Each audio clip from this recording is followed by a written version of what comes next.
Captain Sarah Chen stood on the bridge of the UES Defiance, watching the massive Zephyrian fleet through the viewscreen. 12 dreadnoughts hung in space like sleeping giants, their hulls gleaming with an otherworldly blue metal that seemed to pulse with its own light. The diplomatic meeting had been scheduled for 3 standard hours ago, but the alien vessels remained silent. Still no response to our hails. "Captain," reported Lieutenant Rodriguez from the communications station. His voice carried the tension that had been building throughout the crew for the past week. Sarah nodded grimly. The Zephyrians had been humanity's trading partners for nearly 5 years, ever since first contact had been established near the Proxima Centauri system. They were tall, elegant beings with crystalline skin that shifted colors based on their emotions, and possessed technology that made human engineering look primitive by comparison. The partnership had been beneficial for both species, with humans providing raw materials and agricultural products in exchange for advanced medical technology and energy systems. But something had changed 3 months ago. Trade shipments had stopped arriving. Zephyrian colonies had gone dark, and now this massive fleet had appeared at the edge of human space, demanding what they called a formal accounting. "Captain," called out Ensign Martinez from the sensor station, "I'm detecting some unusual energy signatures from their lead vessel. It looks like they're charging some kind of weapon system." Sarah's jaw tightened. The Defiance was a heavy cruiser, one of humanity's most advanced ships, but it would be no match for even one of those dreadnoughts, let alone 12. "Raise shields and power up our defensive systems, but do not target their ships. We're here to talk, not fight." The viewscreen suddenly flickered to life, showing the interior of what appeared to be the Zephyrian command ship. The being who appeared was clearly high-ranking, with skin that currently showed deep purple and red striations indicating extreme agitation. When Zephyrians were calm, their skin displayed soft blues and greens. This coloration meant they were beyond angry. "I am Admiral Kethvar of the Zephyrian Defense Consortium," the alien began, his voice carrying a harmonic quality that human translators struggled to properly convey. "You will explain immediately why your species has violated the most sacred laws of civilized conduct." Sarah stepped forward, keeping her expression neutral despite the confusion washing over her. "Admiral, I'm Captain Sarah Chen of the United Earthship Defiance. We've received no communication about any violations. Our records show that all trade agreements and territorial boundaries have been respected according to our treaties." Kethvar's skin flashed to an even deeper red, almost black in places. "Treaties? You speak of treaties while your people commit the most heinous acts imaginable?" His voice rose to a pitch that made several crew members wince. "Do you think us fools? Do you believe we would not discover your crimes?" "Admiral, please," Sarah said, raising her hands in what she hoped was a calming gesture. "We genuinely don't understand what you're referring to. If there's been some kind of misunderstanding or incident involving human personnel, we're prepared to investigate and make appropriate reparations." The Zephyrian Admiral's skin began to pulse with rapid color changes, a sign of extreme emotional distress. "Misunderstanding? Reparations?" He leaned forward, his large, multifaceted eyes seeming to bore through the screen. "Your species has taken our children, our young ones. You have imprisoned them, conducted experiments upon them, treated them as laboratory specimens." The bridge fell silent except for the quiet hum of ship systems. Sarah felt the blood drain from her face. "That's impossible," she said quietly. "Admiral, I can assure you that no human government or organization would ever authorize such actions. Our own ethical codes strictly forbid any form of experimentation on sentient beings." "Lies." Kethvar's skin was now cycling through rapid flashes of black and red. "We have evidence. We have tracked 3 of our colony ships that disappeared in sectors under human patrol. We have detected the unique biosignatures of our young ones on human vessels. And most damning of all, we have intercepted communications referring to Project Kindergarten and the successful acquisition of juvenile subjects." Sarah's mind raced. Project Kindergarten wasn't a classified operation that she was aware of, and the idea of kidnapping alien children was so far beyond anything the United Earth government would sanction that it seemed impossible. But the Zephyrians clearly believed they had evidence. "Admiral, I understand your anger, and if what you're saying is true, then those responsible will face the full consequences of human justice. But I need you to understand that this would not be an official human operation. If our children were taken, we would react exactly as you are now." Kethavar studied her for a long moment, his skin slowly shifting to slightly less aggressive colors. You claim ignorance of your own military's operations? I'm claiming that what you're describing goes against everything humanity stands for, Sarah replied firmly. Our species has fought wars to prevent exactly this kind of atrocity. If humans are involved in what you're describing, they're acting without authorization and against our most fundamental laws. The Zephyrian admiral was quiet for several seconds, his skin cycling through thoughtful patterns of blue and purple. Captain Chen, you appear to speak with sincerity, but our evidence is undeniable. 17 of our young ones, aged between what you would call 8 and 12 years in your measurement system, were taken from the colony ship, Melthara. The ship was discovered drifting empty in space, its adult crew dead from some kind of neural weapon. Sarah felt sick. Admiral, I give you my word as a captain of the United Earth Fleet that we will investigate this immediately. If you can share your evidence with us, we can work together to find these children and bring them home. The time for cooperation may have passed, Kethavar said grimly. Our people are calling for immediate military action. They demand that we treat humanity as we would any species that preys upon the innocent.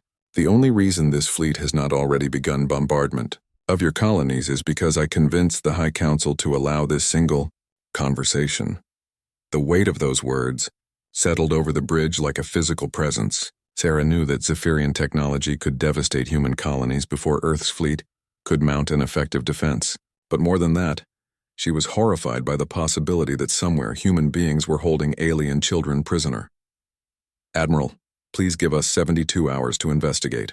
If we can find evidence of where these children are being held, will you allow us to retrieve them ourselves and ensure those responsible face justice? Kethavar's skin showed a complex pattern of conflicting emotions. 72 of your hours, Captain Chen. But know this. If those children are not returned safely, if even one has been harmed, the Zephyrian Consortium will consider itself at war with humanity. And unlike humans, when we wage war, we do not stop until our enemies no longer exist. The screen went dark, leaving the bridge in tense silence. The emergency session of the United Earth Council convened within 6 hours of Captain Chen's transmission reaching Earth. Representatives from every major colony world appeared via holographic projection in the great chamber beneath Geneva, their faces grim as they absorbed the implications of the Zephyrian ultimatum. Secretary General Maria Santos stood at the central podium, her normally composed demeanor showing cracks of strain. Ladies and gentlemen, we are potentially hours away from a war that could end human civilization as we know it. The Zephyrians possess weapons technology that makes our most advanced systems look like stone axes. We need answers, and we need them now. General Marcus Webb, Supreme Commander of Earth Defense Forces, activated his holographic display showing fleet positions throughout human space. I've ordered all available ships to defensive positions around our primary colonies, but frankly, it won't matter. Our intelligence estimates suggest that a single Zephyrian dreadnought could destroy an entire battle group. 12 of them could glass every human world within a week. Then we find these children, Santos said firmly. Director Chen, what do we know about this Project Kindergarten? Director Lisa Chen of the Intelligence Coordination Bureau, no relation to the captain, stood and activated her own display. We've run comprehensive searches through every classified database in human space. There is no official project by that name or description. However, we have identified several concerning possibilities. The display showed a series of corporate logos and facility locations. 3 major research corporations have been conducting what they describe as xenobiology studies in remote sectors. Helix Dynamics, Prometheus Research, and BioForward Consortium have all received substantial private funding for projects classified beyond our normal oversight levels. Representative Jackson from the Mars colonies leaned forward. Are you saying these companies have been operating without government oversight? Not exactly, Director Chen replied. They've been operating under what's called proprietary research exemptions. These allow corporations to conduct classified research without full disclosure to government agencies, provided they meet certain safety and ethical guidelines. Guidelines that apparently don't prevent kidnapping alien children, Senator Rodriguez interjected angrily. Director Chen continued. We've also discovered that all 3 corporations have facilities in the Outer Rim territories, specifically in sectors where Zephyrian colony ships have been reported missing. The timing and locations are too coincidental to ignore. General Webb studied the data. How quickly can we get teams to these facilities? That's where it gets complicated, Director Chen said. 2 of the 3 facilities are in deep space, several days' travel even with our fastest ships. The third, a Helix Dynamics research station, is on the moon Kepler 438b, only 18 hours from our current position. Santos made the decision immediately. Contact Captain Chen. Have the Defiance proceed to the Helix facility immediately. General Webb, I want your best special operations team ready to board that ship within the hour. Ma'am, interrupted Director Chen, there's something else you need to know. We've been monitoring communications from these facilities, and there have been several references to specimen relocation and accelerated testing protocols in the past 48 hours. If these children are being held at these facilities, our investigation may have already triggered attempts to move or hide them. The chamber fell silent as the implications sank in. If the corporations were indeed holding Zephyrian children and were now trying to cover their tracks, those children could be in even greater danger.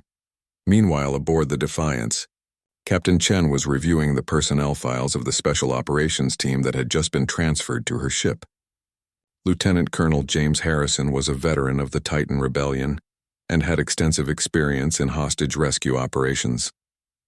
His team of 12 specialists included experts in alien technology, xenobiology, and combat medicine. Colonel, Sarah said as Harrison reported to her ready room, I want to be clear about our mission parameters. Our primary objective is the safe recovery of those children. Everything else is secondary. Harrison, a man in his 40s with graying hair and steady eyes, nodded. Understood, Captain. My team has been briefed on Zephyrian physiology. We know their young are more fragile than human children and require specific environmental conditions to survive. What's our approach going to be? The Helix facility is built into the moon's crust, with only the docking bay and communications array visible on the surface. According to the architectural plans we've obtained, it's designed as a self-contained research complex with multiple levels extending deep underground. If they're holding the children there, they'll likely be in the specialized containment areas on the lower levels. Sarah studied the facility schematics on her screen. How many personnel are stationed there? Official records show 47 researchers and support staff. But given the nature of what they might be doing, we have to assume some of them are security personnel who won't appear on standard manifests. The ship's communications officer's voice came over the intercom. Captain, we're receiving a priority transmission from Earth Command. Put it through. Secretary General Santos appeared on the screen, her expression grave. Captain, we've just received additional intelligence. The Prometheus research facility has gone completely dark. All communications ceased 47 minutes ago. We're also detecting some kind of energy surge from their location that's consistent with emergency data destruction protocols. Sarah felt her stomach drop. Ma'am, are you suggesting they're destroying evidence? That's exactly what I'm suggesting. Captain, I'm authorizing you to use whatever force is necessary to prevent the destruction of evidence or harm to those children. If Helix Dynamics attempts to follow Prometheus's example, you are cleared to take control of their facility by any means necessary. The transmission ended, leaving Sarah and Colonel Harrison to contemplate the weight of their mission. Not only were they racing against time to prevent a war, but they were also potentially the only thing standing between 17 alien children and people desperate enough to commit murder to hide their crimes. Colonel, how long until we reach the Helix facility? Harrison checked his chronometer. 14 hours, Captain. Sarah nodded, then activated the ship's general communications system. All hands, this is the captain. In 14 hours, we will arrive at a facility where 17 children are being held against their will. These children are not human, but that makes no difference. They are innocent beings who have been taken from their families and subjected to horrors we can barely imagine. Our mission is to bring them home safely and ensure that those responsible face justice. The future of human civilization may depend on our success. I know each of you will perform your duties with honor and courage. That is all. As the Defiance continued its journey through the darkness of space, Sarah found herself thinking about her own childhood, about the bedtime stories her mother used to tell about heroes who stood up to monsters. She had never imagined that someday, other species might see humans as the monsters in the story. But if that's what some humans had become, then it was up to the rest of them to set things right. In the ship's medical bay, Dr. Amanda Foster was preparing specialized equipment to treat potentially traumatized Zephyrian children. She had studied Zephyrian physiology extensively and knew that their emotional states directly affected their physical health. Children who had been subjected to trauma could literally waste away if not treated properly. The countdown to the Helix facility continued, each passing hour bringing them closer to answers that no one wanted to find. The Helix Dynamics Research Facility appeared on the Defiance's view screen like a metallic tumor, growing from the surface of Kepler 438b. The moon's barren landscape stretched in all directions, broken only by the facility's communication arrays and the dark opening of its main docking bay. What should have been a bustling research station showed no signs of external activity. "I'm reading minimal power signatures," reported Ensign Martinez from the sensor station. "Most of the facility appears to be running on emergency power, but there are some sections showing full operational status in the lower levels." Captain Chen studied the readings with growing unease. "Any response to our hails?" "Negative, Captain.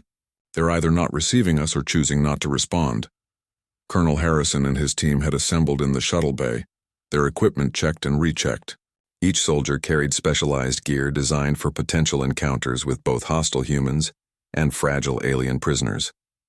Dr. Foster had insisted on joining the team, bringing portable medical equipment specifically calibrated for Zephyrian physiology.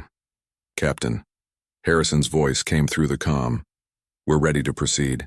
Recommend we take the stealth approach. If they're monitoring our approach, going in loud might trigger them to harm the children."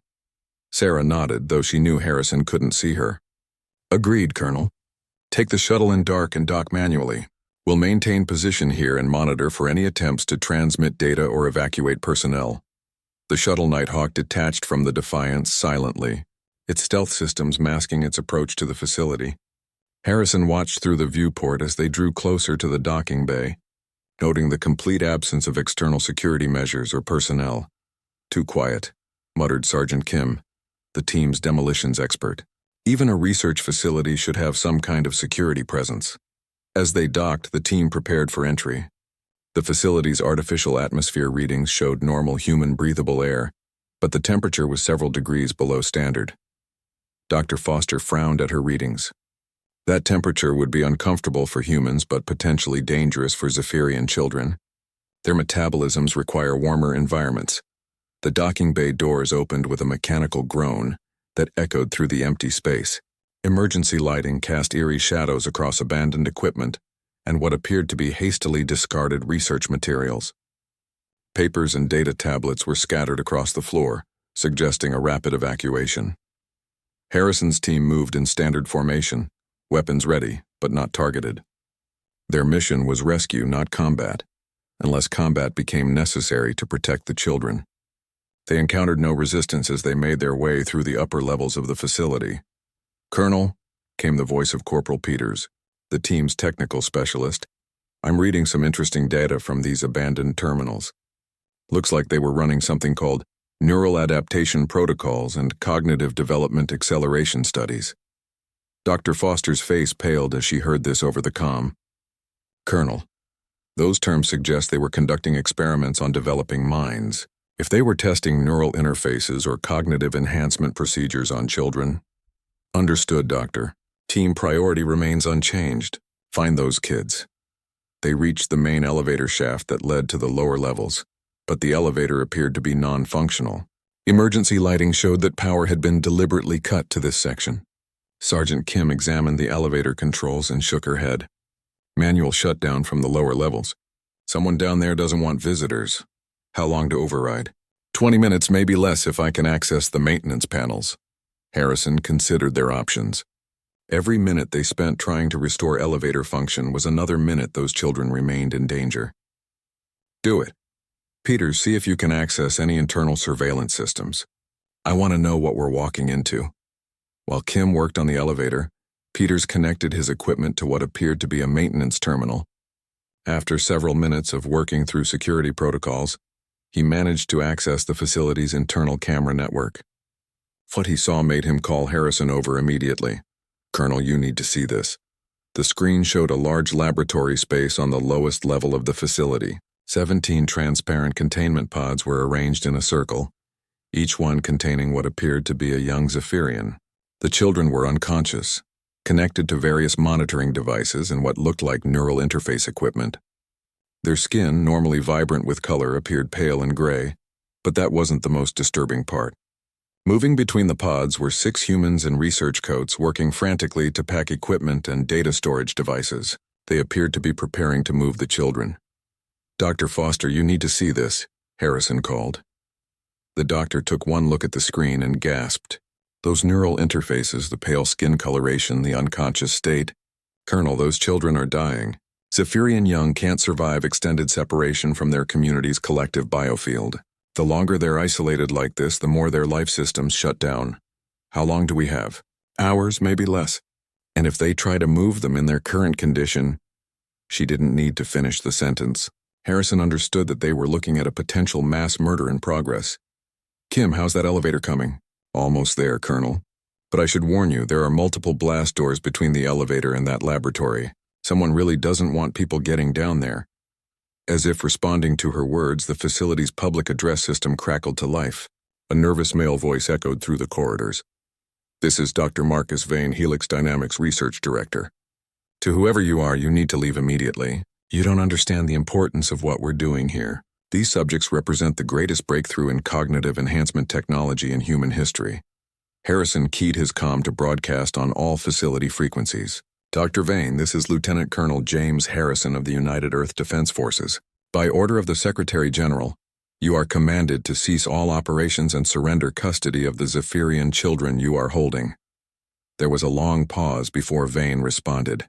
"Children? Is that what they told you?" "These aren't children, Colonel. They're volunteers in a program that will advance both our species beyond anything previously imagined. The neural enhancement procedures we've developed will allow for direct knowledge transfer between species, instantaneous language acquisition, and cognitive abilities that surpass both human and Zephyrian natural limits." Dr. Foster grabbed Harrison's comm unit. "Dr. Vane, this is Dr. Amanda Foster, xenobiological specialist. Those volunteers are dying. Zephyrian young cannot survive the isolation you've subjected them to. They need immediate medical attention and return to their people." Vane's laugh over the comm system was bitter. "Dr. Foster, I presume." "Yes, we're aware of your reputation, but you're wrong about their condition. The neural interfaces we've developed are sustaining their life functions while allowing us to map their cognitive development patterns. We're on the verge of unlocking the secrets of their collective consciousness. At the cost of their lives," Foster shot back. "At the cost of temporary discomfort for a few, in exchange for evolutionary advancement for billions. The math is simple, Doctor." The elevator suddenly hummed to life and Kim called out, "We're good to go, Colonel." As the team prepared to descend to the laboratory level, Harrison made one final attempt at peaceful resolution. "Dr. Vane, you have one opportunity to end this without bloodshed. Release those children to our custody immediately, and you and your team will be treated according to the laws of war." Vane's response was immediate and chilling. "Colonel, if you attempt to interfere with our research, we will be forced to implement Emergency Protocol 7. I think you'll find that the children's welfare depends entirely on your cooperation." The comm went silent, leaving Harrison's team to contemplate what Emergency Protocol 7 might entail, as the elevator began its descent into the depths of the facility. The elevator descended through the facility's layers with mechanical precision, each floor marked by blast doors that stood sealed and ominous. Harrison's team checked their equipment one final time as they approached the laboratory level. Dr. Foster monitored her specialized medical scanner, designed to detect Zephyrian biosignatures. "I'm reading 17 distinct life signs," she reported quietly. "But they're weak, Colonel. Much weaker than they should be for healthy Zephyrian young." The elevator stopped with a soft chime that seemed obscenely cheerful given their circumstances. Before them stood a massive blast door marked with biohazard warnings and corporate security seals. A small viewing window revealed the laboratory beyond, where the research team continued their frantic packing. Corporal Peters immediately went to work on the door's electronic locks. "Heavy encryption, Colonel, but not military grade. Give me 5 minutes." As Peters worked, Harrison observed the laboratory through the viewing window. Dr. Vane was clearly visible. A tall man in his 50s with graying hair and the kind of intense focus that suggested complete dedication to his work. He moved between the containment pods with practiced efficiency, checking readings and adjusting controls. The Zephyrian children in the pods appeared to be in some kind of induced coma. Their normally iridescent skin had taken on a dull, grayish tone that Dr. Foster had warned indicated severe physiological distress. Cables and monitoring devices connected to their heads suggested the neural interface procedures Vane had mentioned. "Got it," Peters announced as the blast door began to cycle open. The moment the door opened fully, Harrison's team moved with practiced precision. They entered the laboratory in formation, weapons raised but not targeted at the research staff. "Everyone stop what you're doing and step away from the equipment." Dr. Vane turned slowly, his expression showing no surprise at their arrival. "Colonel Harrison, I presume. I'm afraid you're too late to stop this. Step away from the children, Doctor." Vane gestured to the containment pods with something approaching pride. "Children? Look at them, Colonel. Really look. Do you see the neural interface crown each one is wearing? Those devices are allowing us to map the development of Zephyrian collective consciousness in real time. We're watching evolution in action." Dr. Foster moved immediately to the nearest pod, her scanner registering alarming readings. "Colonel, their neural activity is being artificially suppressed. These interfaces aren't just monitoring, they're actively interfering with normal brain development." "Interfering?" Vane laughed bitterly. "Dr. Foster, we're enhancing. Each of these subjects will emerge from this process with cognitive abilities that surpass both human and Zephyrian baselines. They'll be the first members of a truly hybrid species." "Assuming they survive?" Foster shot back, her hands already working to disconnect the nearest child from the monitoring equipment. "Their life signs are failing, Dr. Vane. Whatever you think you're accomplishing, you're killing them." For the first time, uncertainty flickered across Vane's face. "The monitoring systems show stable vital signs." "Your monitoring systems are wrong," Foster said firmly as she began emergency procedures to revive the first child. "Zephyrian physiology doesn't respond to stress the same way human physiology does. They're not just unconscious, they're dying." Sergeant Kim had taken position near what appeared to be the facility's main computer core. "Colonel, I'm reading some kind of automated sequence running. Timer shows 17 minutes and counting down." Harrison's blood ran cold. "Dr. Vane, what happens in 17 minutes? Vane's expression hardened. "Emergency Protocol 7, Colonel. If we cannot complete our research due to outside interference, the facility will implement complete data protection protocols." "Speak plainly, Doctor." "The laboratory will be sterilized, Colonel. All research materials, data, and test subjects will be eliminated to prevent our work from falling into unauthorized hands." The implications hit Harrison like a physical blow. "You're going to murder 17 children to protect your research?" "I'm going to prevent invaluable scientific advancement from being destroyed by short-sighted military interference," Vane replied coldly. "Those subjects were already dying when we acquired them from the derelict colony ship. We've kept them alive far longer than would have been naturally possible." Dr. Foster looked up from her work with the first child. "That's a lie. These children were healthy when you took them. The neural interfaces you've installed have caused massive trauma to their developing brains." As if to prove her point, the child she had been working on suddenly gasped, his skin beginning to show faint traces of color. His eyes opened, revealing the large, multifaceted organs that allowed Zephyrians to see across multiple spectrums of light. The child spoke in the harmonic tones of his species, but the facility's translation system converted his words. "Mama?" "Where is Mama?"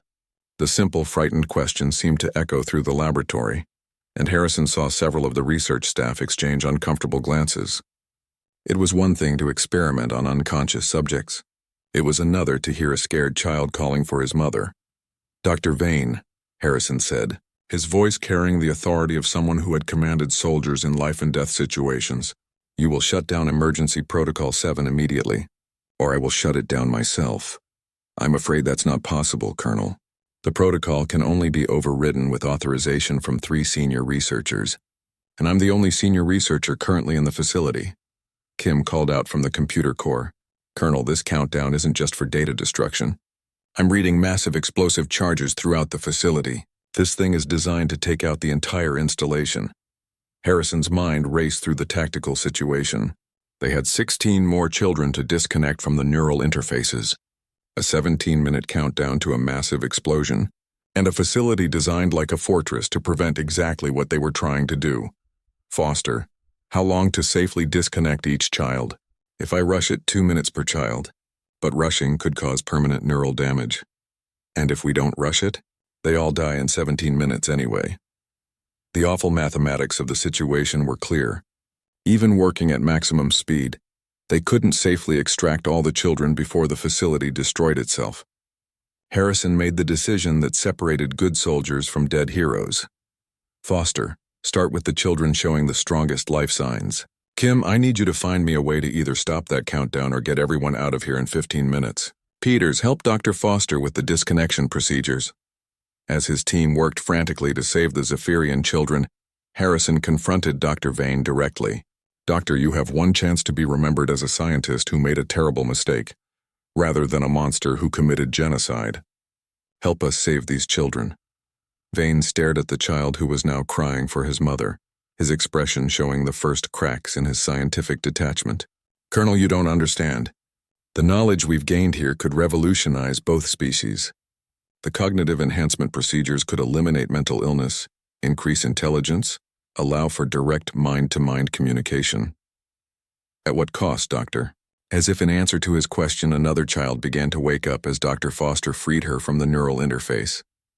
This one was younger, perhaps the equivalent of a human 6-year-old, and her first words were a plaintive cry in the Zephyrian language that the translator couldn't quite capture, but conveyed universal meanings of fear and pain. Dr. Vane looked at the crying children, then at the countdown timer showing 14 minutes remaining, and for a moment Harrison thought he might relent. But then his expression hardened again. The needs of the many, Colonel. History will vindicate our actions. Harrison realized that they were beyond negotiation. Dr. Vane had crossed a line that placed him beyond redemption or reason. The only thing that mattered now was getting those children out alive. 12 minutes remained on the countdown when Sergeant Kim made a discovery that changed everything. While working frantically at the computer core, she had been analyzing the facility's power grid and structural systems.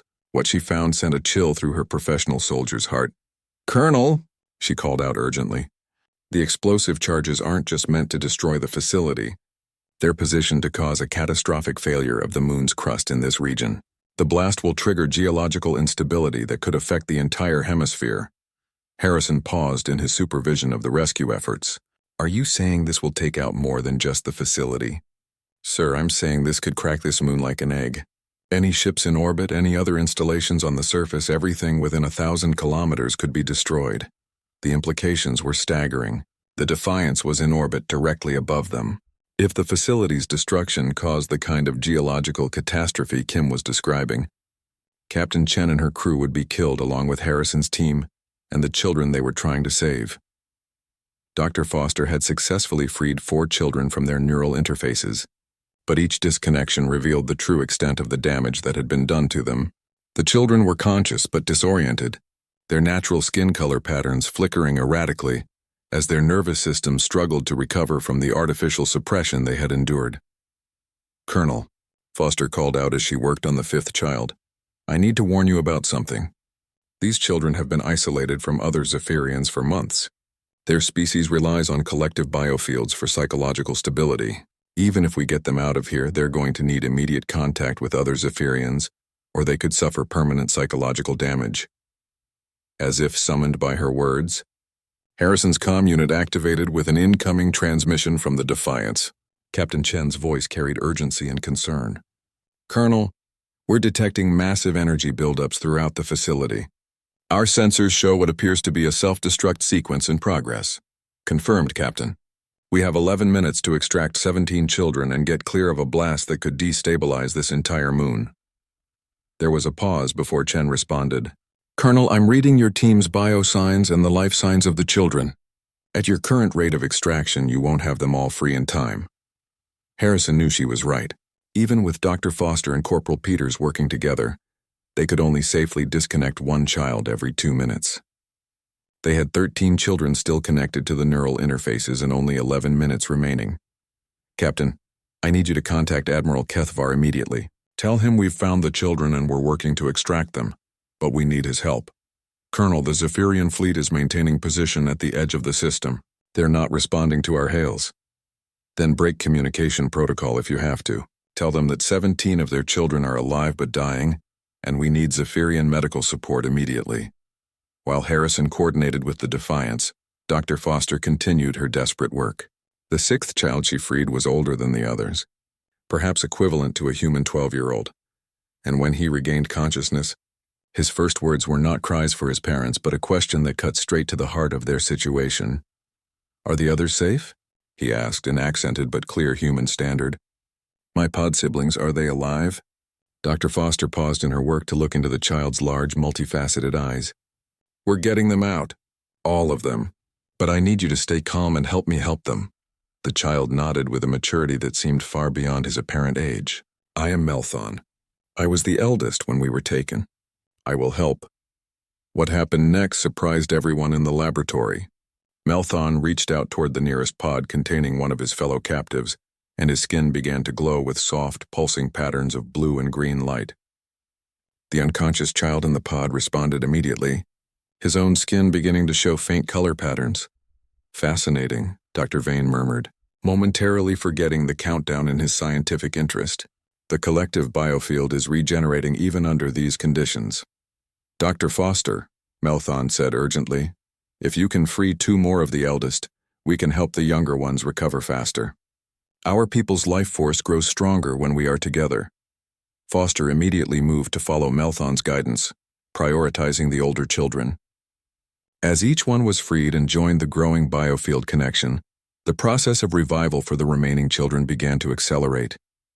But time was still running out. 9 minutes remained when Kim made another crucial discovery. "Colonel, I've found the control system for Emergency Protocol 7. The timer can be stopped, but it requires simultaneous authorization from 3 terminals located in different parts of the facility." "Where are the other terminals?"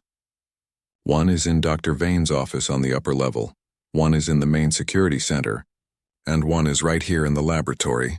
Harrison looked at Dr. Vane, who had been watching the revival of the children with growing uncertainty. "Doctor, you still have a chance to do the right thing." For a moment it seemed like Vane might agree. The sight of the children helping each other recover, their obvious intelligence and emotional capacity, appeared to be breaking through his clinical detachment. But then he shook his head. "Colonel, even if I wanted to help, the authorization system requires biometric confirmation from 3 different senior staff members. I'm the only one here, and the other 2 authorized personnel are at the Prometheus facility." The facility that went dark, Harrison realized. They implemented their own emergency protocol when they detected your investigation. "They're dead, Colonel. The authorization system can't be overridden." 8 minutes remained. Foster had freed 9 children, leaving 8 still connected to the neural interfaces. The freed children were working together to maintain a collective biofield that was helping to stabilize the others. But the process was still agonizingly slow. That's when Melthon spoke up with the kind of simple wisdom that children sometimes possess.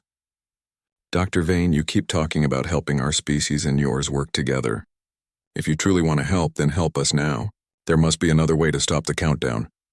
Vane looked at the young Zephyrian, and for the first time since Harrison's team had arrived, his expression showed genuine emotion. "Child, we thought we were advancing evolution itself. The neural mapping we've done could have prevented so much suffering. By causing suffering to us?" Melthon asked quietly. "Is that how your species learns? By hurting others?" The question hit Vane like a physical blow.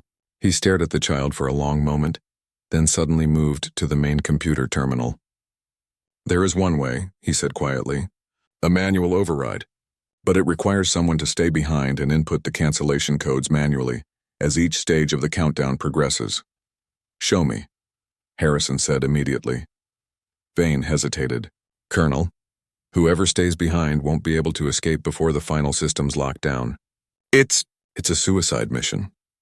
Harrison was about to volunteer when Dr. Vane straightened his shoulders and looked directly at the children he had been experimenting on. "No, Colonel. This is my responsibility, my research, my facility, my choice." For the first time since they had met him, Dr. Marcus Vane looked like a human being instead of a monster.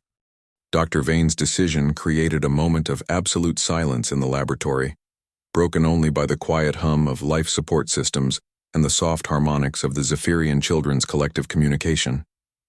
Harrison studied the man who had just volunteered to sacrifice his life to undo the damage he had caused. "Doctor, are you certain about this?" Harrison asked. Vane nodded, his hands already moving across the computer interface. "The manual override requires constant input at 30-second intervals. Someone has to stay at this terminal until the very last moment to prevent the countdown from resuming. By the time all stages are canceled, the facility lockdown will have engaged. There won't be time to reach the surface." Melthon, the eldest of the rescued children, stepped forward. His skin displayed patterns of deep blue and silver that Dr. Foster recognized as indicators of profound emotion in Zephyrian youth. "Dr. Vane, why did you take us from our families?" The question was asked without anger or accusation, with the simple directness that children often bring to impossible situations. Vane stopped his work at the terminal and looked at the young Zephyrian. "Because I believed that I could make both our species better," he said quietly. "Your people's collective consciousness, their ability to share thoughts and emotions directly, represents something humans have dreamed of for centuries. I thought that by studying your neural development we could bridge the gap between our species. But you could have asked," Melthon said simply. "Many of our people would have helped if you had simply asked."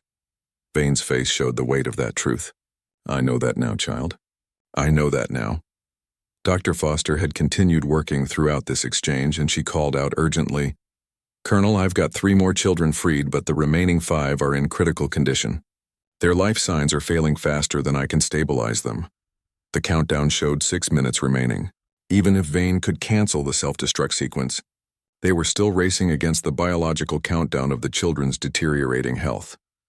That's when Harrison's comm unit crackled with an unexpected transmission. The voice that came through was immediately recognizable as Admiral Kethvar, but the tone was completely different from their previous conversation.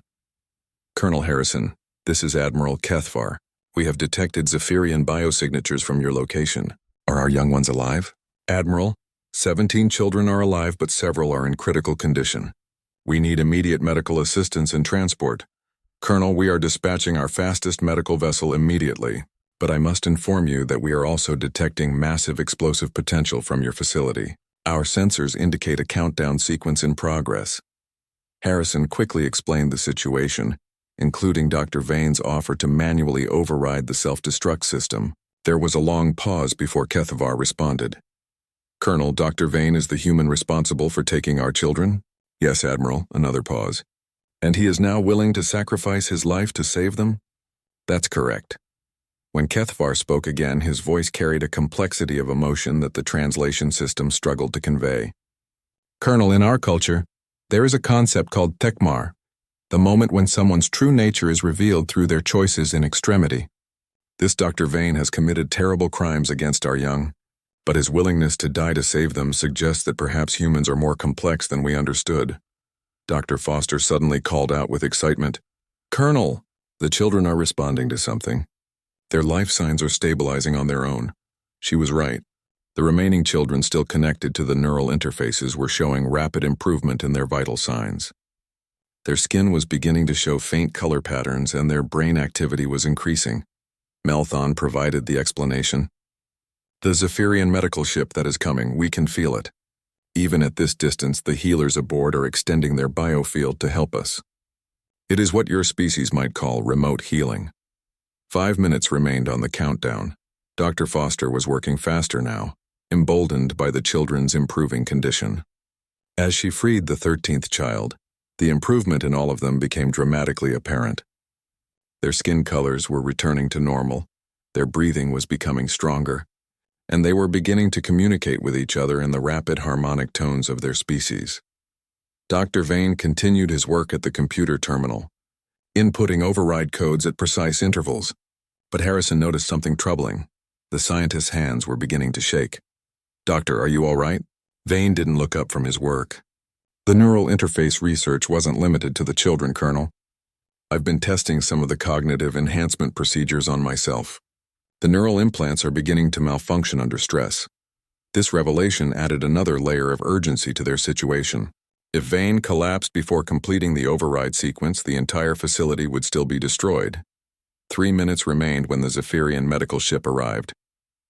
It was unlike any vessel Harrison had ever seen. A graceful, organic-looking craft that seemed to flow rather than fly. It docked with the facility with impossible precision, and within moments, Zephyrian medical personnel were entering the laboratory. The lead healer was an elderly Zephyrian whose skin displayed patterns of deep wisdom and authority. She took one look at the children and immediately began coordinating their care with Dr. Foster. But when she saw Dr. Vane at the computer terminal, her expression changed to something that might have been surprise. "This human," she said to Harrison, "his neural patterns are damaged. He is in considerable pain. He's volunteering to stay behind to ensure we can all escape safely," Harrison explained. The healer studied Vane for a moment longer. "No," she said firmly. "This is unnecessary. Our ship's biofield generators can maintain the override sequence from a distance, once it is properly calibrated. He does not need to die for his crimes to be absolved." Dr. Vane looked up from the terminal, confusion evident on his face. "I don't understand. The system requires manual input every 30 seconds. The Zephyrian healer moved to the terminal and placed her hands on the interface. Her skin began to glow with complex patterns, and suddenly the computer displays changed. Instead of requiring manual input, the system was now running an automated sequence. "Our technology and yours are more compatible than you realized, Dr. Vane," she explained. "Your research into our neural patterns, misguided though it was, has actually made it possible for us to interface directly with your computer systems." 2 minutes remained, but now it was 2 minutes until safety rather than destruction. The children were being moved carefully to the Zephyrian medical ship, their condition improving rapidly as they came into direct contact with their people's biofield. As Harrison's team prepared to evacuate, Melthon approached Dr. Vane. The young Zephyrian placed a small hand on the scientist's arm, and for a moment, Vane's expression showed profound peace as the child's biofield eased his pain. "Dr. Vane," Melthon said, "my people believe that understanding comes from connection, not domination. If you truly wish to study how our minds work, we would welcome you to learn properly." It was an offer of forgiveness that seemed impossible given what Vane had done, but it represented something fundamentally important about the difference between the two species' approaches to knowledge and justice. 6 months later, Captain Sarah Chen stood on the observation deck of the UES Harmony, humanity's first joint research vessel, designed in collaboration with Zephyrian technology. Through the viewport she could see the Zephyrian homeworld of Kethnara, its cities glowing with the same organic patterns that characterized their biofield technology. The aftermath of the rescue at the Helix facility had changed everything. The revelation that humans had been conducting illegal experiments on Zephyrian children had initially pushed both species to the brink of war. But the actions of Harrison's team, Dr. Foster's medical expertise, and ultimately Dr. Vane's willingness to sacrifice himself for the children he had wronged, had demonstrated something crucial about human nature. Admiral Kethvar entered the observation lounge, his skin displaying the calm blues and greens that indicated contentment and trust. Over the past months, Sarah had learned to read Zephyrian emotional patterns almost as easily as human facial expressions. "Captain Chen," Kethvar said, his harmonic voice now familiar and welcome, "the Council has reached their final decision regarding Dr. Vane." Sarah turned to face him, knowing that this moment would determine not only Vane's fate, but the future relationship between their species. The disgraced scientist had spent the past 6 months in Zephyrian custody, undergoing treatment for the neural damage he had inflicted on himself during his experiments. "What have they decided, Admiral?" "Dr. Vane will be released into human custody, but with conditions.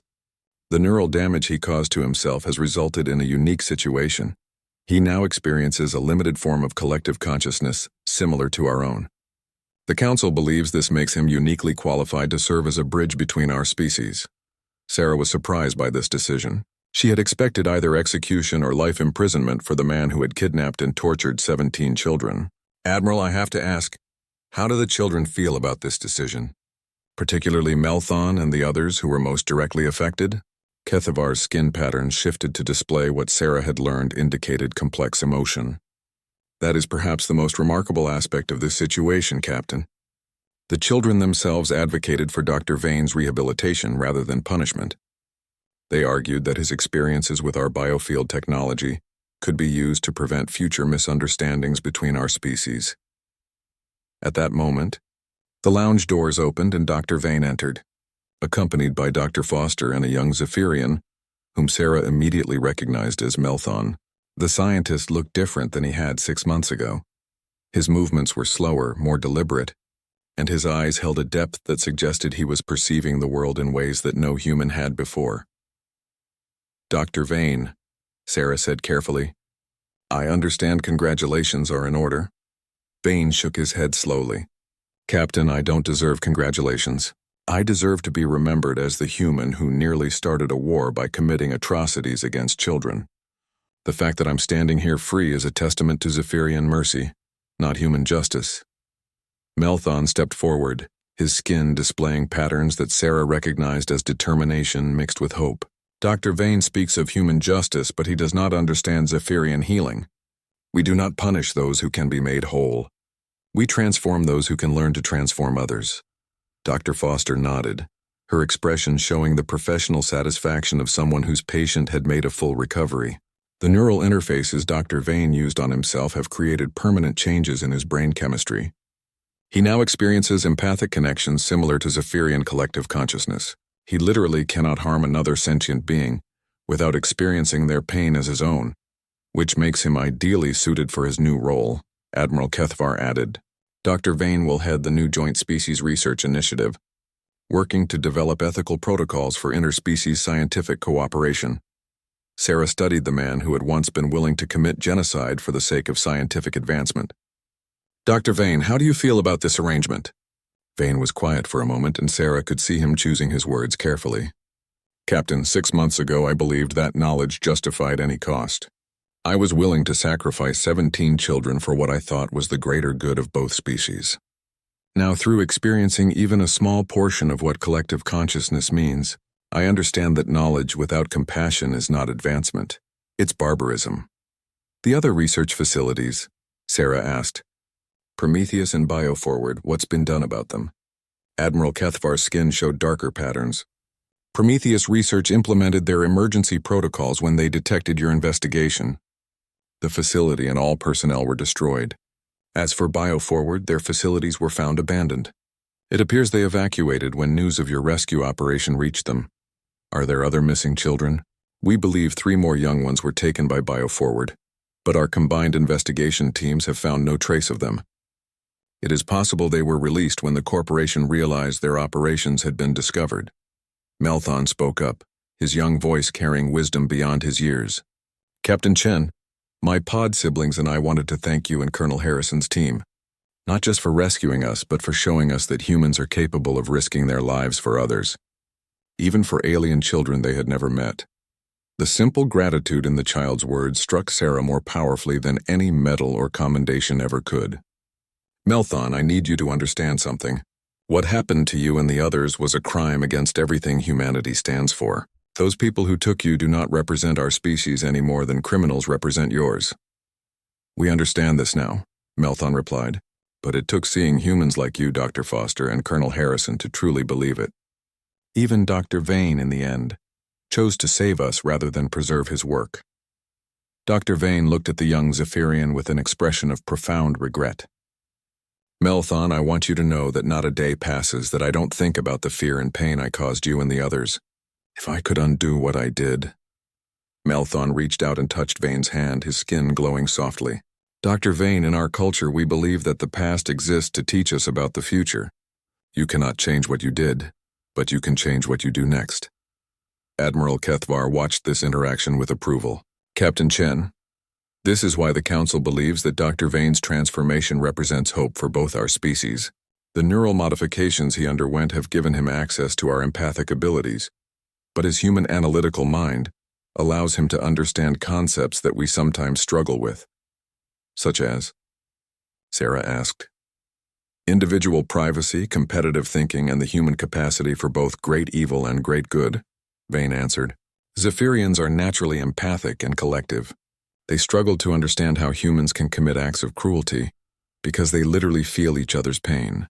But they also sometimes have difficulty understanding human concepts like individual achievement and the drive to excel that isn't connected to community benefit." Dr. Foster nodded. "It's created a unique opportunity for genuine cultural exchange. Dr. Vane can help Zephyrians understand human psychology, while also helping humans learn to incorporate more empathic approaches to problem solving. As if to demonstrate this point, Melthon and several other young Zephyrians entered the lounge, followed by a group of human children from the ship's civilian population. The two groups immediately began interacting with the easy familiarity of friends, sharing toys and games that seemed to bridge any species differences. The next generation, Admiral Kethvar observed with satisfaction, they will grow up understanding that intelligence and compassion are not opposing forces, but complementary ones. Sarah watched the children play together and felt a sense of hope that had been absent during those dark hours at the Helix facility. Admiral, I have to ask, do you think this partnership between our species will last? Kethvar's skin showed complex patterns that Sarah interpreted as cautious optimism. Captain, 6 months ago, many in the consortium believed that humans were fundamentally predatory, willing to sacrifice the innocent for personal gain. The actions of Dr. Vane and his colleagues seem to confirm this belief. And now we understand that humans are capable of both great cruelty and great heroism, sometimes within the same individual. Dr. Vane's transformation from someone who would torture children to someone willing to die to save them shows us that humans can change, can grow, can choose to be better than their worst impulses. As the conversation continued, Sarah reflected on the lesson that had emerged from this crisis. Humanity's greatest strength wasn't their technology or their military might. It was their capacity for moral choice, their ability to recognize when they had done wrong and their willingness to sacrifice, to make things right. The 17 Zephyrian children, who had been rescued from the Helix facility, would grow up with a complex understanding of humanity. They had experienced both the worst and the best that humans were capable of. But perhaps that was exactly the kind of understanding that would make the partnership between their species stronger and more honest.